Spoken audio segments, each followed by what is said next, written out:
네, 오늘 말씀 보겠습니다. 오늘 우리에게 주시는 말씀은 욥기 42장 1절에서부터 6절까지의 말씀입니다. 욥기 42장 1절에서부터 6절까지의 말씀입니다. 소설이네요.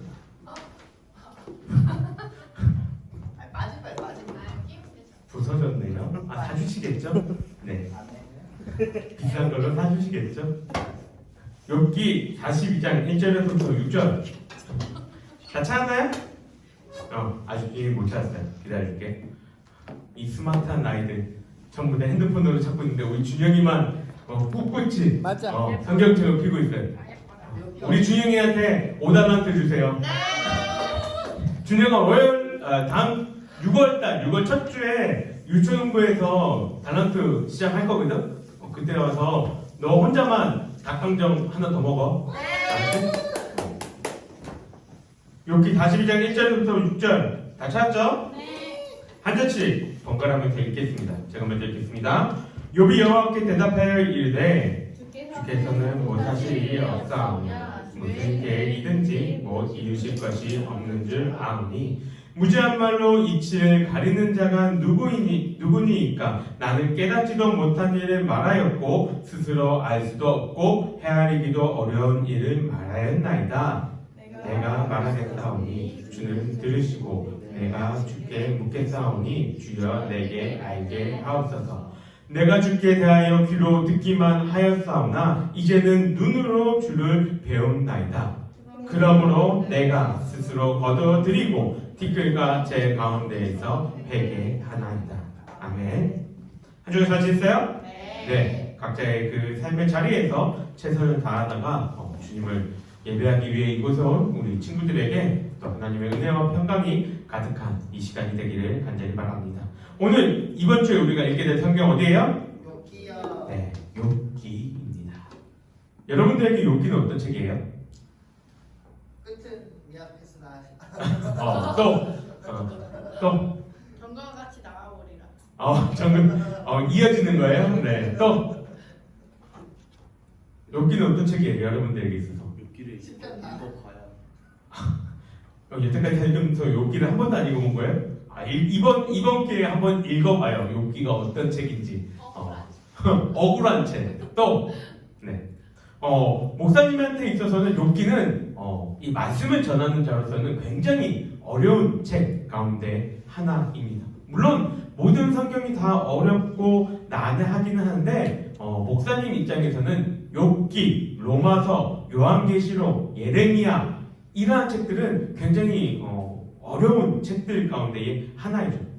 왜냐하면은 이 내용이 명확하지 않고 그 안에 논란이 될 만한 소지들이 많이 있기 때문이에요. 그래서 많은 학자들이 열심히 연구를 하는데 각자가 다 다른 얘기를 하죠. 의견이 하나로 이렇게 딱 모아지지 않습니다. 그만큼 욥기가 어려운 책인데 그래서 우리는 이 욥기를 이제 한 주간 살펴보게 될 텐데 처음 읽게 되면은 무슨 말인지 하나도 모를 거예요. 그리고 목사님이 이 공부를 욥기에 대해서 제대로 공부하기 전까지 가장 의문점이 뭐였냐면 그거였어. 새 친구가 틀린 게 아닌데, 새 친구가 할 말은 다 틀린 게 아닌데, 어찌 보면 욥이 더 나쁜 놈인데 하나님의 입장에서 왜 자기는 죄가 없다고 저렇게까지 얘기할 수 있지? 교만한 거 아닌가? 라는 그 생각이 언제 풀리지 않는 숙제와도 같은 것이었어요. 근데 목사님이 공부를 하면서 욥기, 우리나라의 욥기 전공자가 거의 손을 꼽거든요. 근데 욥기 전공자한테 욥기 수업을 들을 일이 있어서 욥기를 들었었는데 그때 이후로 좀 풀렸어요. 그래서 욥기에 대해서 많이 읽으면서 하나님의 주시는 은혜가 가득하구나 라는 걸 깨달았는데 여러분들도 읽으면서 정말 치열하게 한번 고민해 보길 바래요. 욥기에서 새 친구가 뭘 얘기하고 있는지, 그리고 욥이 무엇을 얘기하고 있는지, 왜 하나님은 욥에게 이 일들을 허락하셨는지 잘 한번 보기를 바랍니다. 이제 욥기 살펴볼 건데 욥기에 대해서 기본적인 것들을 조금 얘기해 줄게요. 여러분이 생각할 때 욥이라는 인물은 어떤 시대의 사람이에요? 어느 시대의 사람입니까? 신약시대예요. 네. 또 구약시대 어디? 은사야, 여러분 어느 시대에 살았을까? 아브라함, 여호수아, 뭐 예레미야, 이 구약시대도 많잖아. 찝어보세요. 찍는 것도 실력이에요. 아브라함 아브라함? 왜? 찍었어요. 그쵸. 찍는 데는 이유가 없죠. 근데 찍는 게 맞았어요. 와. 욥은 아브라함 시대의 사람입니다. 왜냐하면 이 욥기라는 책을 이렇게 읽다 보면 우리나라는 한글로 되어 있으니까 별로 이게 잘 안 드러났는데 이 히브리어 책으로 보게 되면 욥기에 써인 이 낱말이나 이 형태들이 옛날 히브리어 진짜 오래된 히브리어를 쓰고 있고 그리고 이 욥기에는 율법에 대한 언급이 없어요. 그렇기 때문에 율법이 있기 이전에 있었던 일이다라고 사람들은 생각을 하죠. 그럼 욥기의 주인공들은 누굽니까? 등장인물들은 누구예요? 욥하고 제 새 친구. 친구. 새 친구 이름을 좀 대줄래요? 몰라요. 욥과 밥을 줘. 욥과 새 친구 그리고 또 다른 한 사람 엘리오라는 젊은 사람이 등장하게 됩니다. 그리고 이들을 통해서 어떤 내용이 펼쳐지냐면 이방에 살았던 이 욥이라는 인물이 큰 고난을 당하게 되는데 그 고난 속에 있는 친구 이 욥을 향해서 친구들은 뭐라고 얘기해요? 네가 잘못했네. 네가 잘못한 데는 네가 고난 당한 데는 이유가 있어. 하나님이 너를 아무 이유도 없이 벌을 줄 리가 없어. 너는 지금 그 죄를 찾아서 하나님께 회개하고 잘못을 빌어야 해 라고 이야기를 합니다. 근데 이것은 하나님이 말씀하시는 것과도 동일합니다. 우리가 쭉 읽어왔던 신명기를 한번 살펴보게 되면 신명기는 이스라엘 백성들에게 뭐라고 얘기하냐면 축복과 저주를 선포하죠. 어떤 거예요? 축복은 뭐예요? 나를 잘 믿으면 복을 줄 거고 나를 잘 믿지 않으면 심판을 당할 것이다. 이거를 얘기를 하죠. 이거는 성경의 일관적인 내용입니다. 이거를 신학적으로 얘기하면 뭐라고 얘기하냐면 보응이라고 얘기해요. 그리고 이것을 보응신학이라고 이야기합니다.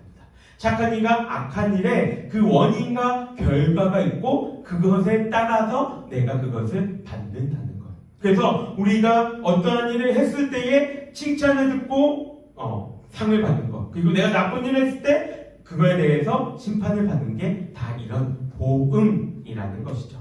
그런데 문제는 이 욥기에서 새 친구들은 이 보응신학의 관점으로 욥한테 얘기해요. 그러니까 네가 잘못이 있는 거야. 너 지금 회개 안 하게 있는 거야. 라고 얘기를 하죠.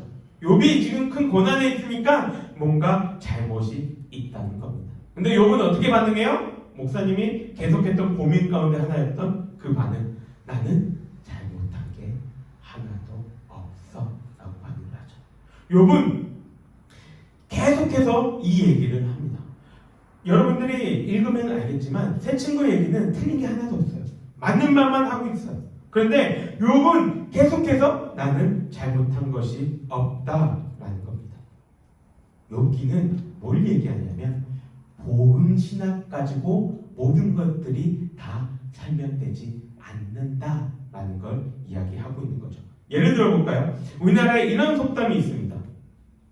알뜰 굴뚝에 연기 날까? 라는 속담이 있죠. 무슨 의미인지 얘기 안 해도 다 잘 알죠? 근데 요새는 어때요? 요새는 아닌 땐 굴뚝에 연기가 많이 나죠. 네. 지난 3월 달이었어요. 연예인들이 몇몇 연예인들이 모여서 한 이 기자회견을 했습니다. 여기서 내용이 뭐냐면 어떤 걸 얘기하냐면 온라인 상에서 자기들의 얼굴과 이름을 사칭해가지고 범죄들이 일어나고 있다는 거예요. 그거에 대해서 대책을 마련해 달라는 거죠. 예를 들면 이런 거예요.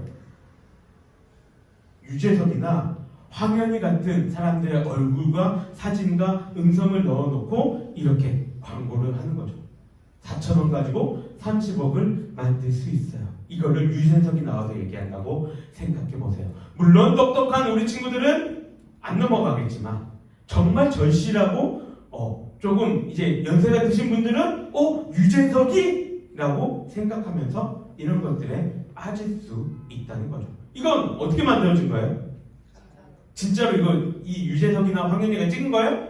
아니죠. 우리에게는 뭐가 있어요? AI라는 절대 무적의 치트키가 있습니다. 다 만들어줘요. 사람이나 영상이나 다 이걸로 인해서 만들 수 있는 거죠. 원인이 없는데 결과가 나와요. 유재석이나 성훈이나 뭐 이런 연예인들이 이런 것들을 찍은 적도 없고 얘기한 적도 없는데 이 결과가 나와 있는 거야. 그러니 사람들이 다 속아 넘어가죠.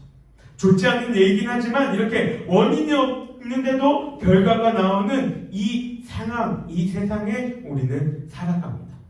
어떻게 해결할까요? 해결할 방법이 없으니까 우리보다 돈도 많고 사람들도 많고 인맥도 많고 백도 있는 그 연예인들이 나와서 뭘 얘기해요? 이것 좀 해결해 주십시오. 도움을 요청하는 거예요. 그런데 일반 사람들이 이러한 일들을 경험하면 어떻게 될까? 요새도 뉴스에 보면은 많이 나오죠. 내 핸드폰으로 전화가 와요. 우리 엄마 이름으로 전화가 띄고 옵니다. 전화가 와서 뭐라고 얘기해요? 아니, 바뀌게 얘기해야겠죠. 우리 엄마 폰에 내 이름으로 전화가 와요. 엄마가 받아요.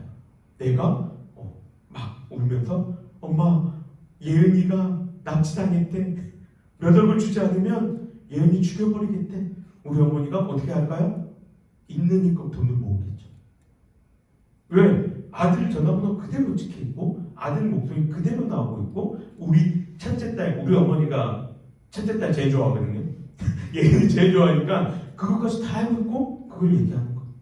속을 수밖에 없는 세상 속에 우리는 살아가고 있습니다. 일반 사람들이 이거를 해결할 수 없는 일들이 우리가 알지 못하는 그 원인이 없는 결과들이 나오는 세상 속을 우리는 살아가고 있는 거예요. 그런데 그러한 삶 가운데서 우리에게 가르침을 주는 책이 바로 욥기라는 겁니다. 욥기는 내가 이해하거나 알 수 없는 일들 속에서 내가 취해야 될 자세가 어떠한 자세인가 그것을 알려주는 책이 바로 욥기입니다. 그리고 그 가르침의 핵심이 오늘 우리가 읽었던 이 42장에 기록되어져 있는 거죠. 여러분이 살아가는 이 세상 동안에 여러분들에게 고난과 역경이 닥쳐올 수 있다는 겁니다. 힘든 일들이 다가온다는 거예요. 그때 여러분들이 어떠한 생각을 가지고 어떠한 모습으로 살아가야 될지 욥이 먼저 보여주고 있는 거죠. 그 욥의 자세 가운데 핵심은 바로 6절입니다. 우리 6절을 다시 한 번 더 읽어봅시다. 시작!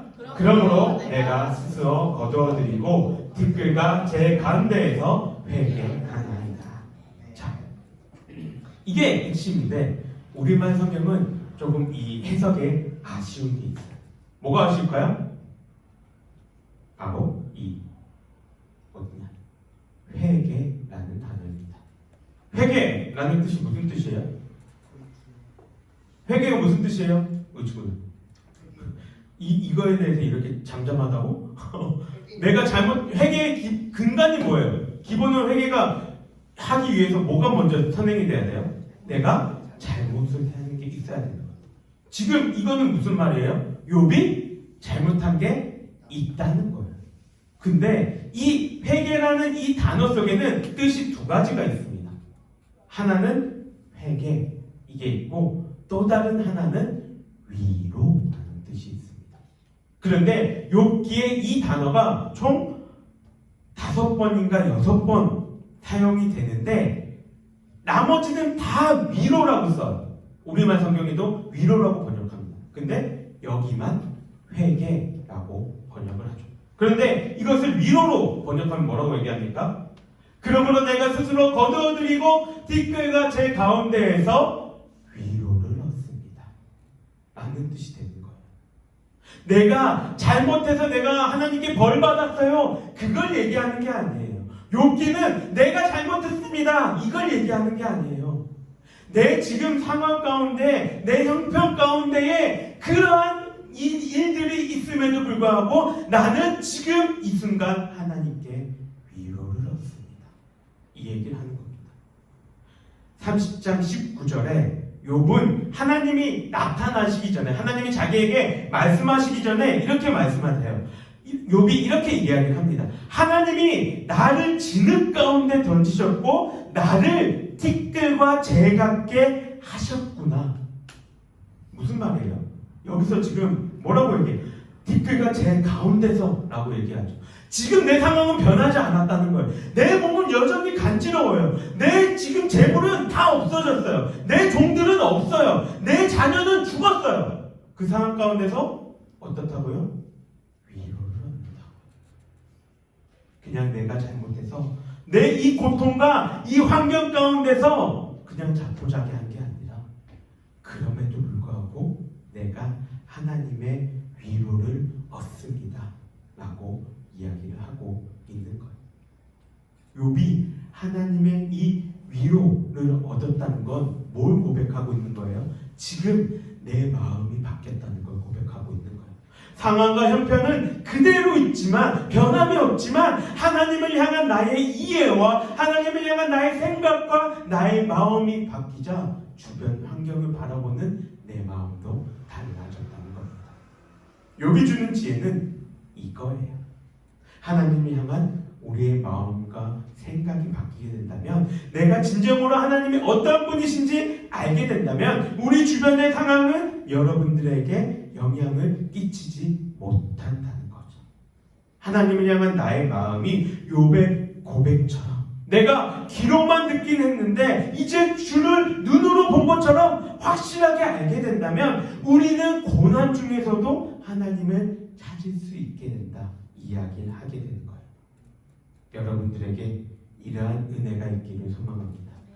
교회를 다니면 기독교인이면 하나님을 믿으면 받지 말아야 할 고난도 오해도 손가락질도 받게 되어 있습니다. 내 주변의 상황과 여건이 너무나도 좋지 않게 흘러갈 수도 있어요. 그런데 하나님은 그 일을 우리에게 허락하신 것이 우리를 버리거나 네가 이 일을 너무나도 잘못했기에 너는 이 일을 당해야 돼 라는 그러한 대가로 행하실 수도 있지만 그것이 아닐 수도 있음을 우리 가운데 욥기를 통해서 말씀하고 계신 거예요. 하나님이 우리에게 행하시는 그 일들 속에는 그냥 심심해서가 없어요. 뜻과 계획하심이 있음을 우리는 기억하면서 하나님이 베푸실 그 위로와 은혜와 회복을 기다리는 것이 욥기가 우리에게 들려주는 교훈입니다. 지금의 상황과 형편에 너무 붙들려 있지 말고 하나님이 이 일을 나에게 허락하신 것은 이 일을 통해서 또 내가 하나님을 바라보고 하나님을 의지하라는 거구나. 하나님이 내 삶 가운데 위로해 주시기를 원하고 계시구나. 이것을 깨달을 수 있는 우리 친구들이 되기를 바랍니다. 그럴 때에 주변의 상황은 변하지 않았지만 내 마음이 변함으로 인해서 이전에 나를 너무나도 괴롭혔던 그 일들이 이제는 나에게 전혀 영향을 주지 못하는 그러한 삶을 살아갈 수 있는 그 은혜를 누리기를 주님의 이름으로 간절히 소망합니다. 우리 함께 기도하겠습니다. 사랑의 많으신 하나님 아버지 감사합니다. 오늘 여기 말씀을 통하여서 우리 친구들이 뜻 모를 고난들이 당할 때에 어떻게 우리가 그 일들을 이겨내며 그 일들을 맞이해야 하는지에 대해서 생각해 보았습니다. 하나님, 욥이 하나님을 사랑하며 꿋꿋이 하나님을 의지하며 나아갔던 것처럼 하나님, 우리들의 믿음도 욥과 같이 흔들림 없이 온전히 주님만을 바라보며 사랑하는 그러한 시간들 되게 하여 주시옵소서. 우리 친구들의 마음속에 그 마음을 가지고 살아갈 때에 하나님이 우리 가운데에서 어떠한 일들을 베푸고 계시는지 깨달을 수 있게 하시고 우리의 삶을 통해서 주님을 온전히 더욱더 바라보며 살아갈 수 있는 그러한 삶이 되게 하여 주시옵소서. 우리 친구들의 삶을 통해 또 다른 이들이 하나님을 알게 하시고 그 사랑을 온전히 전하며 살아갈 수 있는 친구들로 자라날 수 있도록 주님 인도하여 주시옵소서. 여호와는 내게 복을 주시고 너를 지키시기를 원하며 여호와는 그의 얼굴을 내게 비추사 은혜 베푸시기를 원하며 여호와는 그 얼굴을 내게 향하여 드사 평강 주시기를 원하노라. 아멘. 네, 광고 한 가지 할게요. 우리 지난 수요일 무슨 날이었어요? 5월 15일 무슨 날이에요? 에, 그 어찌 유치원응보하고 그렇게 하나 안 틀리고 똑같이 얘기할까요? 석가탄신일. 원래 5월 15일 무슨 날이에요? 스승의 날이죠. 우리 친구들에게도 교회에서도 여러분들 잘 이렇게 신앙으로 양육해주기 위한 스승들이 있음을 알고 있죠? 모르나요? 네. 아까 유초등부는 모른다고 해가지고 나하고 이렇게 개인 면담하기로 했거든요. 우리 친구들 알고 있죠? 네, 알고 있을 거라 생각합니다. 그래서 우리 친구들의 마음을 담아서 우리 선생님들에게 선물을 준비했으니 우리 각 반 선생님들 한 명씩 되나요? 학생들이? 되죠. 그러면 각 반 그 담임 선생님들께 선물을 주시고 그리고 하나씩 더 해서 우리 김숙희 집사님이나 부장 선생님 우리 장로님이 오늘 안 계셨는데 장로님께 그리고 은서는 엄마 것도 챙겨갈 수 있기를 바랍니다. 종류가 달라요. 돈이 다른 게 아니에요. 그런 오해하지 말았으면 좋겠습니다. 돈은 똑같진 않지만 비슷한 거예요. 근데 뭐가 다르냐면 커피, 원래 선생님들 거는 커피에 더치커피 한 5개 정도 이렇게 있는 거고 병으로 든 거는 커피를 못 드시는 분들이 있어요. 그래가지고 뱅쇼라는 음료를 이렇게 산 거거든요. 그리고 재현쌤네는 똑같은 거 2개 가면은 싫잖아요. 그죠? 그래서 한 사람 거를 내가 바꾼 거거든요. 그러니까는 그렇게 알고 가져가셨으면 좋겠습니다. 우리 친구들 선생님들한테 선물 주시면서 감사합니다 인사로 주셨으면 좋겠습니다. 마치도록 하겠습니다. 너무 강한